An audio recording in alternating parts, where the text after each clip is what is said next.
gracias. Empezamos ahora la mesa redonda Perspectivas futuras de la valorización de bioresiduos urbanos y lodos de depuradora. En primer lugar, agradecer a nuestros 4 ponentes y participantes en esta mesa redonda. Vamos a intentar ir con la mayor brevedad del mundo porque sabemos que vamos un poco retrasados, pero en primer lugar me gustaría presentaros a nuestros ponentes.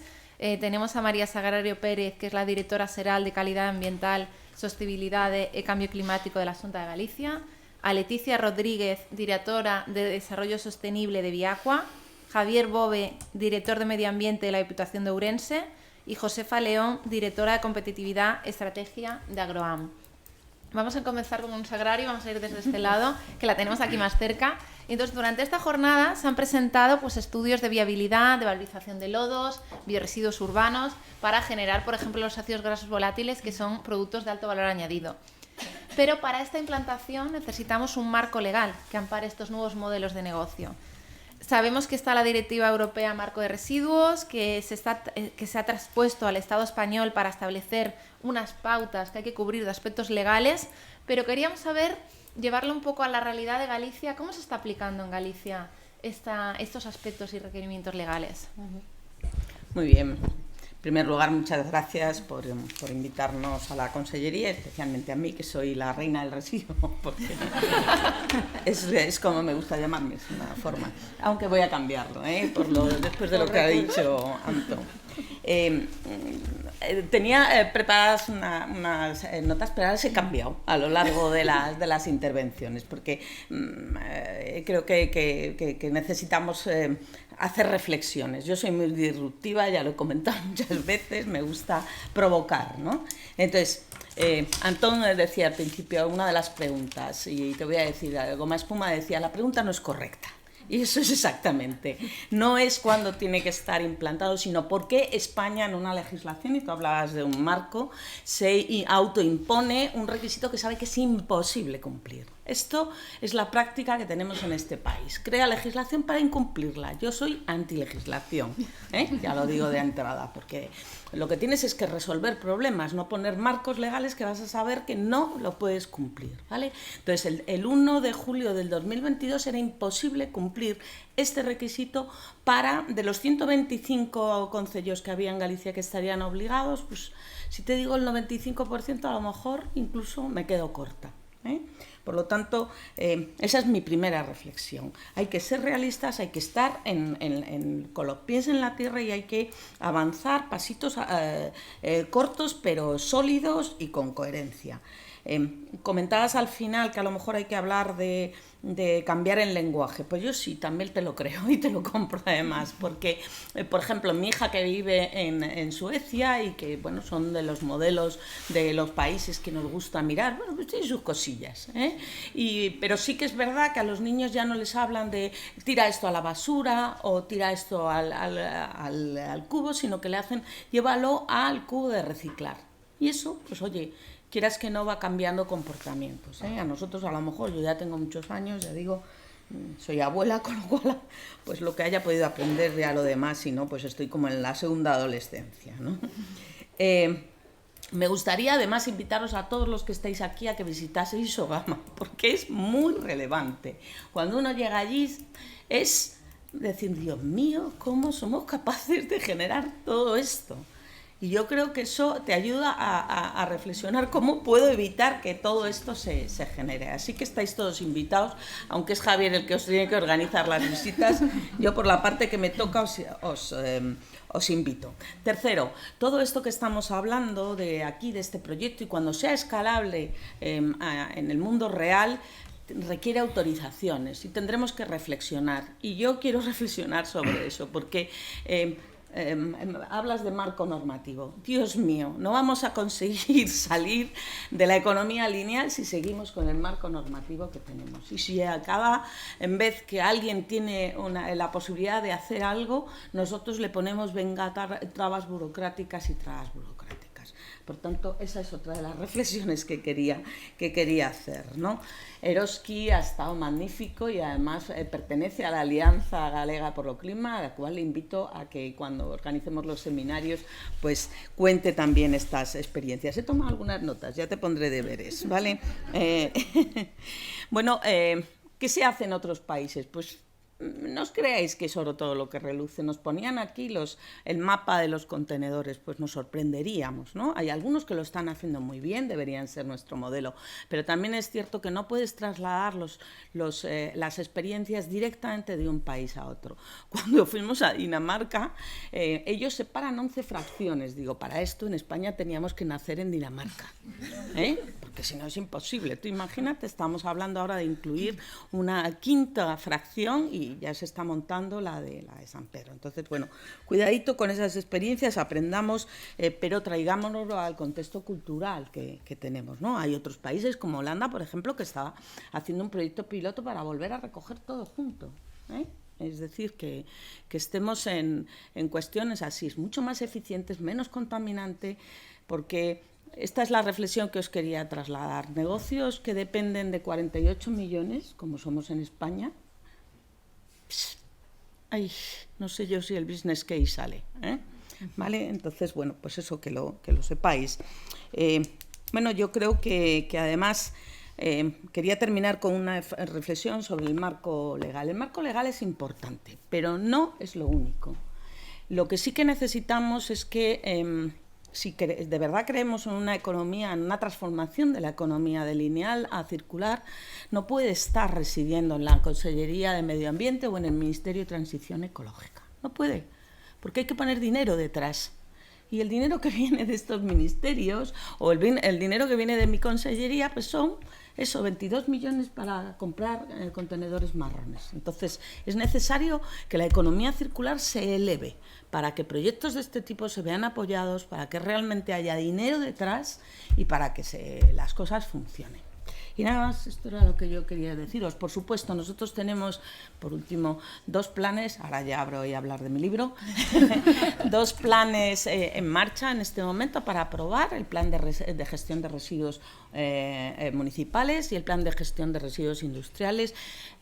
Somos la única comunidad autónoma que los tiene separados. Yo lo digo siempre desde la objetividad que me da, que no lo hice yo, por tanto puedo hablar de ello objetivamente.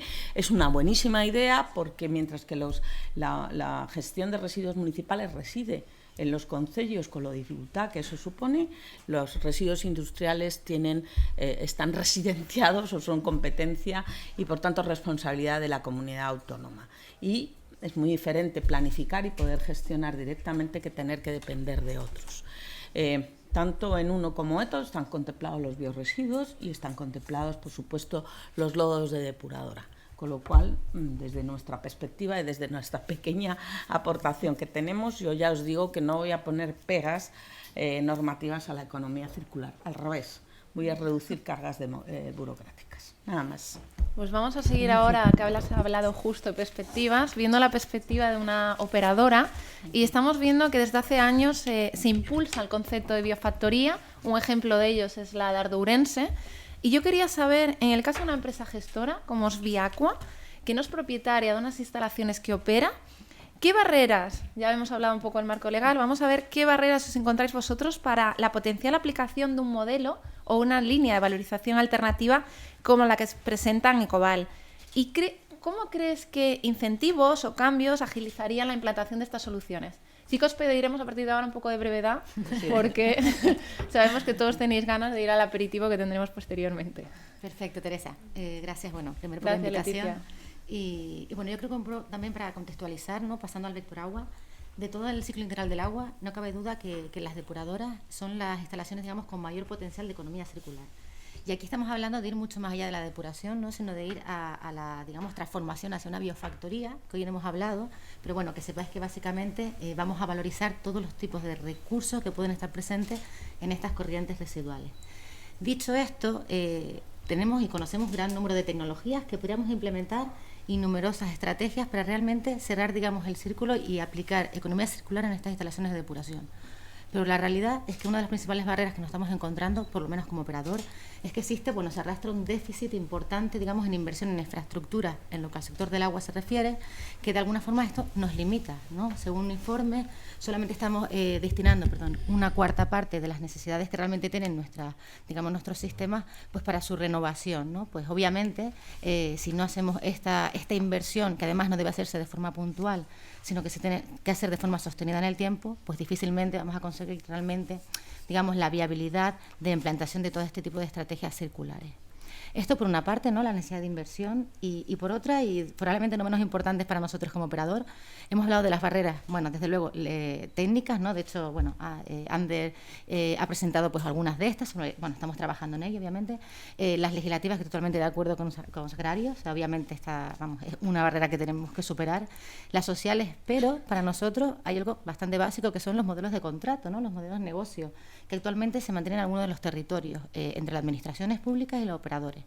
Y aquí, bueno, dos hitos, ¿no? Por una parte está la duración de los contratos, que para entendernos, los contratos, digamos, de corta duración, desde la perspectiva de un operador es muy difícil, digamos, hacer foco y cambiar el modelo hacia un modelo de biofactoría, básicamente porque una biofactoría o una DAR convencional necesita años para transformarse en una biofactoría. Por tanto, a no ser que haya una inversión puntual muy fuerte, pues es muy complejo. Por tanto, contratos, digamos, de más larga duración, donde realmente el operador pueda alinear las inversiones hacia, digamos, estrategias y objetivos de circularidad. Y luego un poco la naturaleza de estos contratos, que todavía existen, donde digamos que lo que se viene a premiar es, oye, tanta energía consumes, tanto reactivo consumes, o tanta fango produces, tanto coste recuperas. Claro, con esto no estás premiando ni la eficiencia ni la implantación de medidas de circularidad, cosa que obviamente difícilmente podemos, digamos, mejorar y avanzar hasta la circularidad del sector, o no al menos a la velocidad que requiere, digamos, el contexto, ¿no?, de escasez de recursos. Dicho esto, y bueno, también comentar que entre, digamos, para dar unas pinceladas, ¿no?, de las mejoras que podríamos implantar.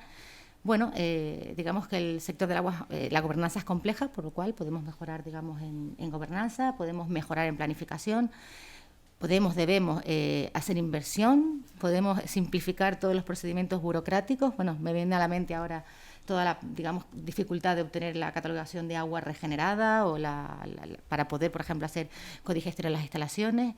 Tenemos que implantar cánones más transparentes, finalistas, bajo el principio de quien contamina paga. Y algo yo creo que se puede hacer de forma colaborativa y urgente es sensibilizar a toda la población, ¿no?, a toda la sociedad, realmente del valor real que tiene el agua y de todos aquellos recursos, y aquí cambio, como bien decía Antón, de todos aquellos recursos que realmente nos llegan a través de las corrientes residuales. Muchas gracias, Leticia. Estamos ahora hablando de fangos de depuradora. Otro de nuestros recursos son los bioresiduos urbanos. Entonces, Javier, me gustaría preguntarte, hemos hablado y hemos visto el Mentimeter, hemos mucho aprendido, algunos no lo sabíamos, pero algunos sí que ya lo sabíamos, que a finales de 2023 será obligatoria esta recogida selectiva de la fracción orgánica. Y quería saber cómo se afronta este reto desde una provincia tan heterogénea como Ourense, donde tenemos una densidad de población que cambia bastante entre entre unos municipios y otros. Y también, por eso, cómo se adapta esta medida.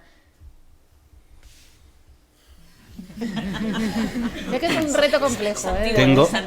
Tengo 2 minutos, ¿no? Sí. Sí. Sé que es un tema para más Sí, tiempo, pero si podemos resumir un poquito. Bueno, a ver, vamos a puntualizar ya, para poder explicarlo, vamos a puntualizar, si me permitís, un par de cuestiones, porque aquí se habló de la precisión del lenguaje. Nada hizo más daño a la recogida selectiva de los envases ligeros que denominar al contenedor amarillo como contenedor de los plásticos, ¿vale?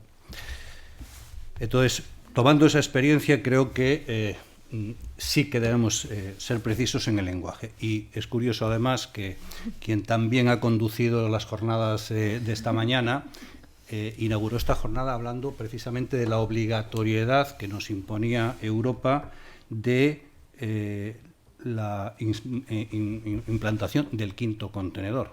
Bueno, pues precisión del lenguaje, ¿no? Europa y su transposición al ordenamiento jurídico español lo que nos impone es la recogida separada, en origen, selectiva, y de los biorresiduos y su tratamiento fundamentalmente mediante compostaje, que no es lo mismo que el quinto contenedor. Y entonces ahora entro a contestar a la parte que realmente me preguntas, que es cómo se ve esto desde una provincia cuya peculiaridad no es tanto la baja densidad de población, sino, aquí hay mucho ingeniero, me parece, ¿no?, químico, es el índice de huecos. Es decir, en el Estado español hay zonas con densidad de población inferior que la que tiene Galicia, que por cierto está en la media de España, pero es cierto que la Galicia interior tiene aproximadamente la mitad de la densidad de población. Nuestro problema no es tanto una baja densidad de población, sino que esa escasa población está absolutamente atomizada y repartida en el territorio, ¿no? Nuestros municipios, que ninguno, salvo la capitalidad de Orense, tiene más de 15.000 habitantes, ninguno de estos, a excepción de La Rúa, que es la excepción de la provincia que tiene toda su población en un único núcleo, ¿vale? Tiene 2 núcleos de 5 o 10 habitantes, el resto está. Lo habitual es que los 1.000, 2.000, 3.000 habitantes de cada municipio estén repartidos en 80 o 90 núcleos diseminado aparte, ¿vale? Es decir, una cosa es el diseminado y otro es los núcleos. Entonces, esta es la peculiaridad de la provincia que complica, pues, toda la gestión de los servicios municipales, complica la gestión de los servicios del ciclo hidráulico y complica la gestión de la recogida de la basura. La provincia, al igual que el resto de los municipios de Galicia, tiene resuelta parte de sus competencias, que es la parte de gestión de residuos, pues a través de una fórmula supramunicipal que es SOGAMA, mayoritaria en la provincia. Y nos queda la otra parte, que es cómo recogemos los residuos. Y ahí es donde hay que hacer un análisis en el que, yo represento a una administración pública, pero mi responsabilidad es técnica, y además soy hijo de tendero, no de Eroski, pero de tendero de la esquina, ¿no?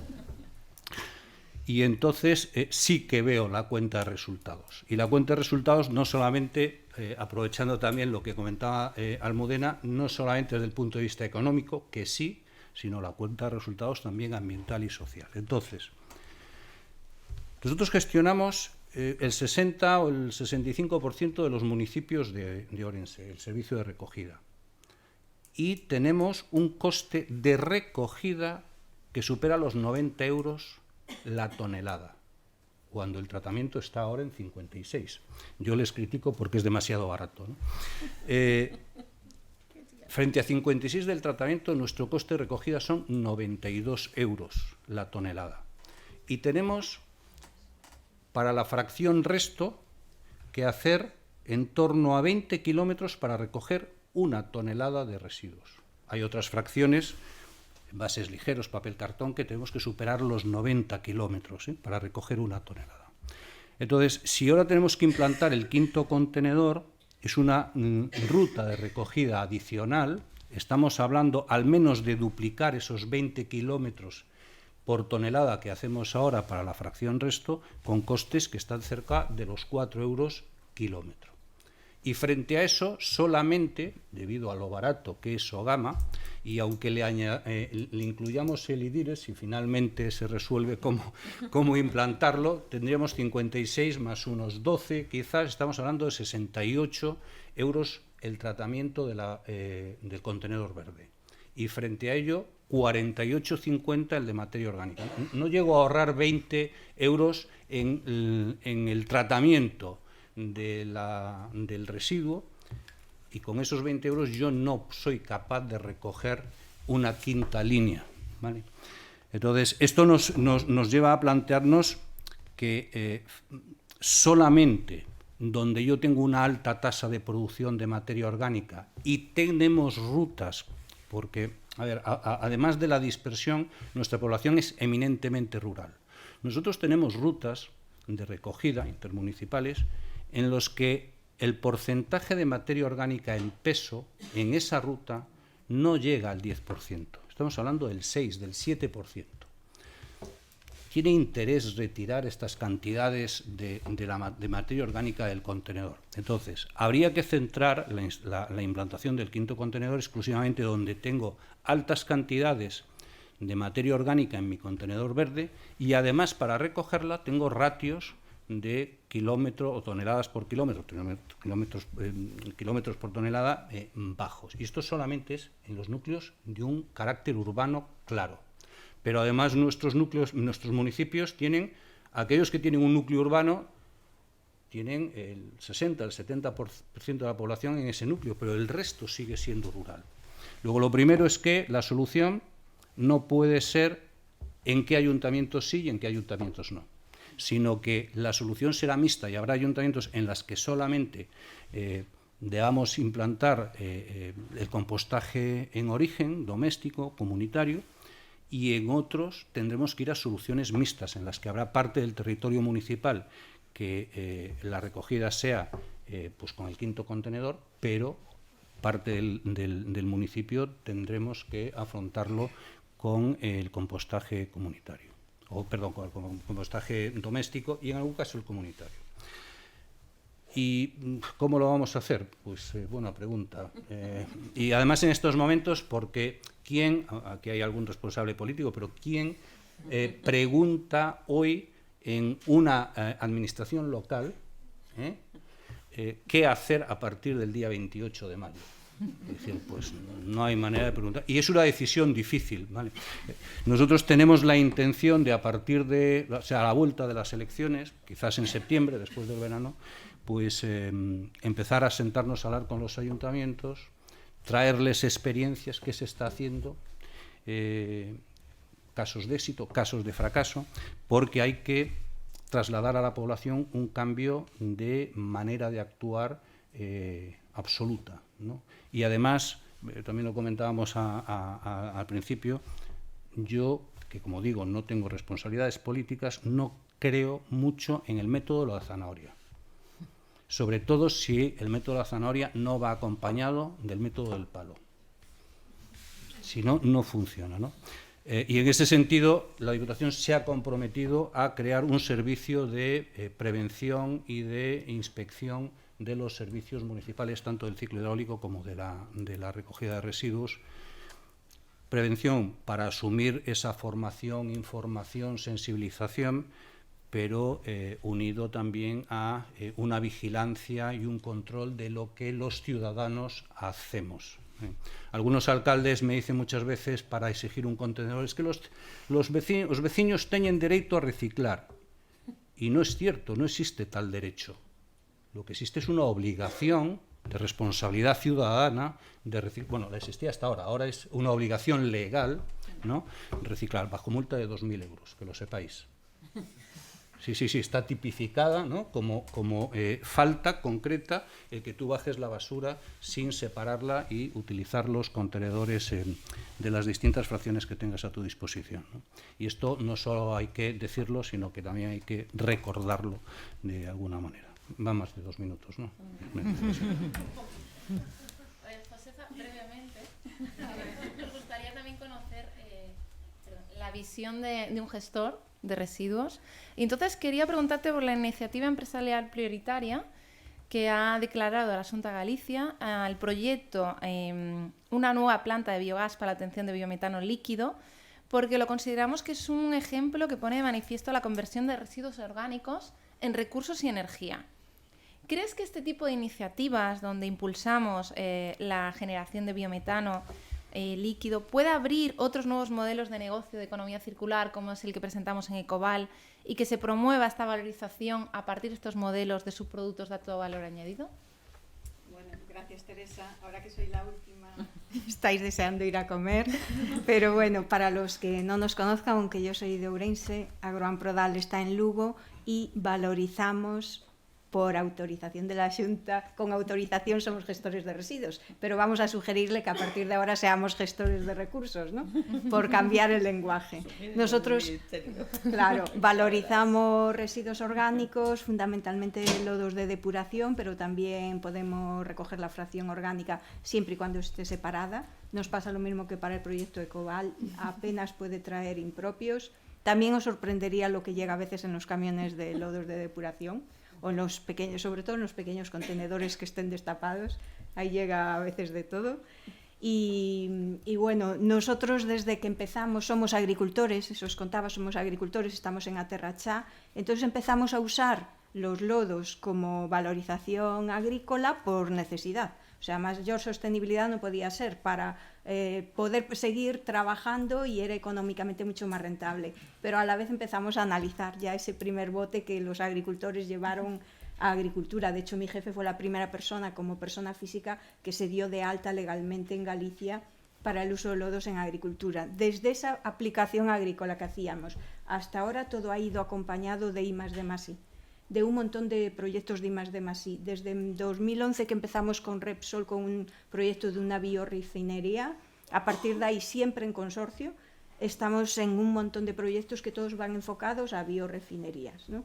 De cómo extraer la mayor cantidad de productos. A nosotros, que estoy la última en la mesa, nos debe llegar lo que ya no se pueda valorizar de otra manera.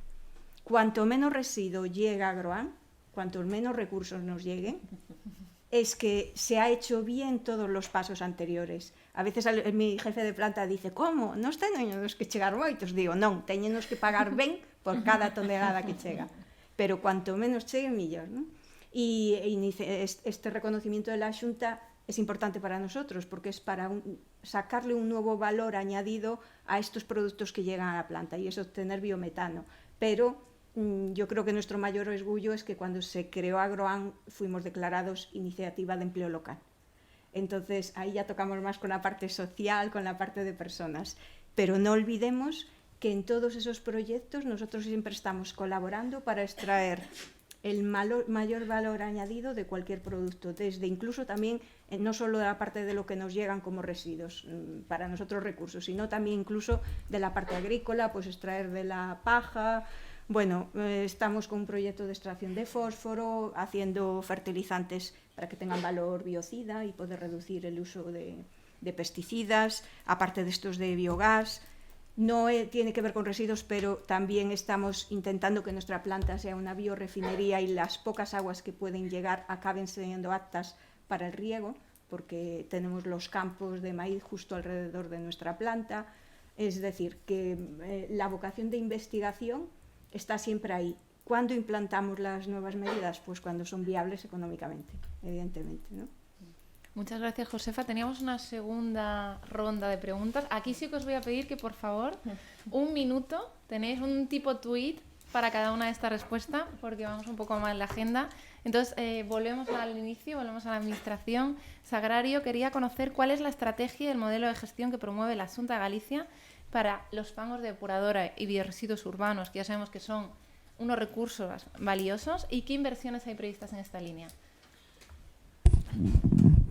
Bueno, yo creo que no soy la responsable de los lodos, es Aguas de Galicia, pero sí que estamos trabajando conjuntamente para reducir la huella hídrica y sobre todo también para poder valorizar todos esos recursos que vienen de esas aguas usadas, como decía Antón, ¿no?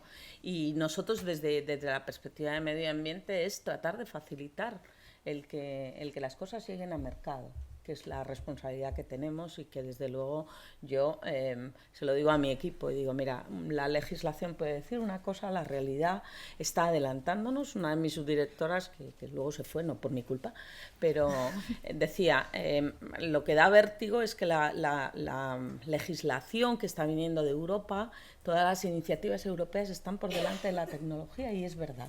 Y eso da mucho, casi siempre legislamos a posteriori. Y bueno, pues eso es una oportunidad ahora de saber y ser resilientes, que es adaptarte a nuevas realidades y salir igual de fuerte. Sí, yo creo que es eso, tenemos que ir entre todos llegando a este recurso final. Leticia, también para cerrar brevemente, vamos a hablar de cerrar la circularidad del ciclo del agua, volvemos al ciclo del agua, y para ello es necesario aplicar medidas que nos permitan llegar al residuo cero. ¿Cómo estáis trabajando este aspecto desde Viacua? Bueno, como bien comentaba Nicolás, los lodos de depuradora se valorizan al 100% en Viacua, bien para uso agrícola, bien para uso directo en agricultura.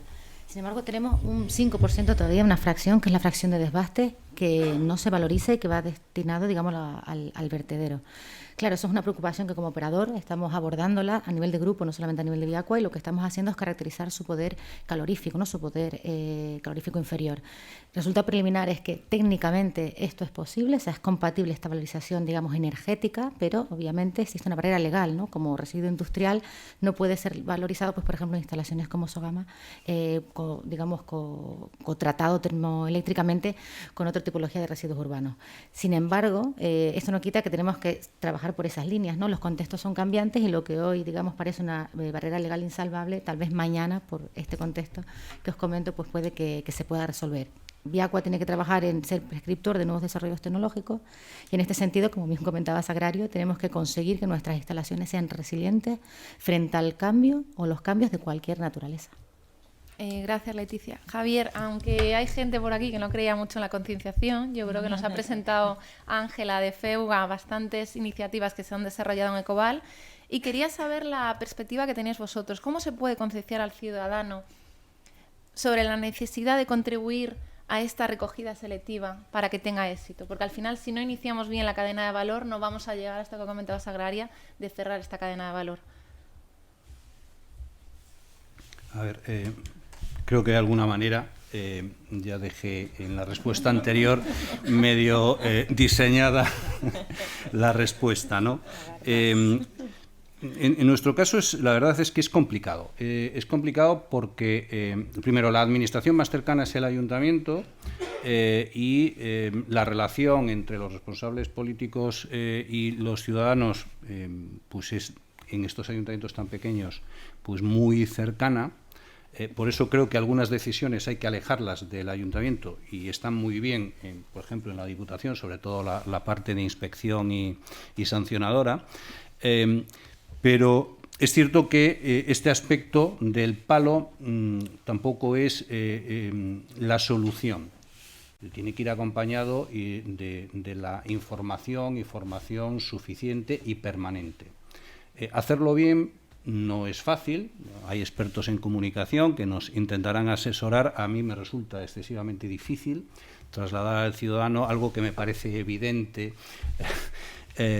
Y además hay que romper unas costumbres que están en nuestro ADN, ¿no? Yo creo que comentaba con alguien por aquí, ya, aunque me pase de tiempo, que nosotros tenemos en nuestra forma de ser y en nuestra cultura, de hecho, la definición de residuo es todo aquello que el poseedor tiene la necesidad de desprenderse de él o quiere desprenderse de él. Por lo tanto, es algo que lo que queremos es alejarlo rápidamente, ¿no?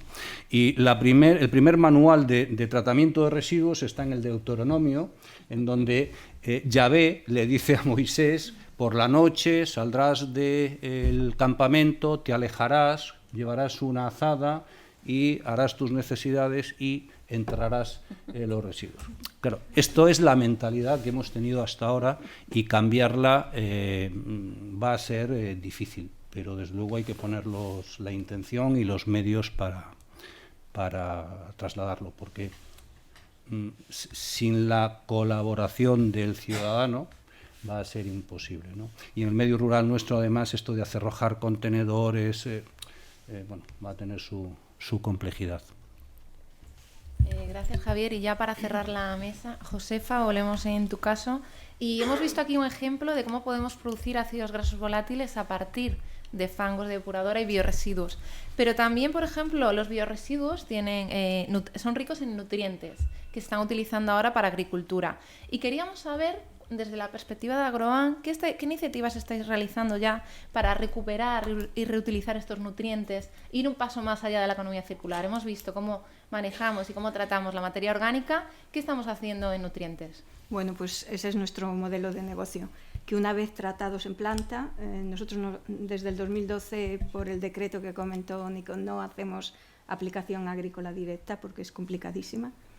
Yo creo que eso fue un atraso porque estamos haciendo más emisiones, o sea, no es un proceso más sostenible el que estamos haciendo, pero bueno, todo recurso que recogemos de depuradoras y demás llega a la planta, también de mucha industria agroalimentaria como lácteas, pero después le damos un tratamiento. En nuestro caso no hacemos compost, hacemos una estabilización reactiva térmico-alcalina y después llevamos a agricultura. Como nosotros somos agricultores y trabajamos unas 5.000 hectáreas, porque hacemos servicios agrícolas, aparte de nuestras 400 hectáreas propias con diferentes cultivos, pues hacemos ya siempre la valorización agronómica. Todo lo que entra en Agroan, salvo aquellos impropios que tienen que ir, pues un brick, etcétera, que van a otro tipo de valorización, va a agricultura, todo, con diferentes formulaciones. Pues a veces los lodos son muy ricos en NPK y en algún micronutriente. Bueno, llevan una legislación exhaustiva que ya os la ha comentado Nico, o sea, no entraría nada que no cumpla ya los parámetros de entrada, no los de salida, los de entrada. y a nosotros nos da muy buen resultado y tenemos muchos clientes también en Castilla y León.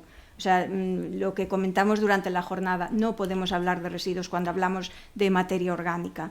Es un sinsentido. Son muy ricos en materia orgánica, vivimos en un país mediterráneo, aunque aquí no haga tanta falta, y desde luego, aunque solo aportaran materia orgánica, ya serían una enmienda adecuada para el terreno. Pero es que aparte aportan NPK, nosotros tenemos la suerte después, en colaboración con otras empresas, añadirle, dependiendo de la formulación para que cultivo, pues un azufre o lo que necesite, y la verdad es que da muy buenos resultados. Os diré que cuando empezamos a abonar nuestros propios campos, la gente estaba a la expectativa, que están haciendo esto, están todos los... 2 años después teníamos lista de espera y seguimos teniendo. Es un trabajo muy de campaña, pero tenemos naves donde almacenarlo, porque a las depuradoras y a las industrias agroalimentarias hay que recogérselo cada día, también en pandemia, que algunos no entendían que éramos actividad principal y sin nosotros no podían trabajar las industrias, pero después almacenamos el producto una vez que ya es enmienda o fertilizante y después se lleva a campo, siempre con una trazabilidad muy exhaustiva. En todo momento sabríamos en qué parcela la composición de ese fertilizante y podríamos ir hacia atrás hasta el productor. Muchas gracias, Josefa. Gracias, vamos Teresa. un poco justos de tiempo, entonces sí que os diría que la mayoría de preguntas aprovechemos que tras el cierre de este evento tendremos un aperitivo comida, pero sí que queremos abrir a una única pregunta y creo que ya, mira, ya me han hecho el trabajo, ya vamos rápido para no perder tiempo. Es una pregunta del streaming de Pedro Revilla. Él nos introduce diciendo que la optimización del uso de agua para reducir el consumo y la contaminación requiere, entre otras acciones, la mejora de los sistemas de riego en agricultura. ¿Se está planteando alguna acción en este sentido? Yo, si queréis, como agricultores, os podemos decir, nosotros tenemos ahora mismo un proyecto piloto, pero que esperamos llevar a casi todas las parcelas, que es un proyecto con Orange, que con tecnología 5G, donde tenemos sensores en las parcelas, porque no en todas las partes de la parcela necesita la misma cantidad de riego. Aparte, uno de nuestros cultivos es maíz, que sabéis que es muy demandante de riego, aunque luego también tenemos cereales, colza, hierba, pero el maíz necesita agua, aunque en Aterrachá llueve bastante, ¿no? Pero aún así necesita agua. Pero el agua es un bien escaso incluso en Aterrachá. En toda Galicia, bueno, yo que soy del sur de Ourense, de Cualedro, ya esa zona está muy desertizada, pero en Aterrachá también. Y en agricultura a día de hoy se utilizan todo tecnología, está todo vía GPS, georreferenciado, nosotros no aplicamos una semilla de más, si se introduce de más en la máquina viene de vuelta incluso por donde pasó el camión, la que no he hecho en las roderas, y lo mismo estamos haciendo con el agua. Los sensores nos determinan en qué parte de la parcela tenemos que regar más o menos.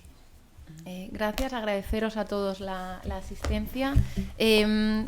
Os comentamos que al finalizar este acto, para los que estáis aquí en presencial, se servirá un aperitivo en la misma sala que la pausa café, y ahora damos paso al cierre del acto, que lo llevará a cabo don Gabriel Alén, delegado de la Xunta de Galicia en Ourense.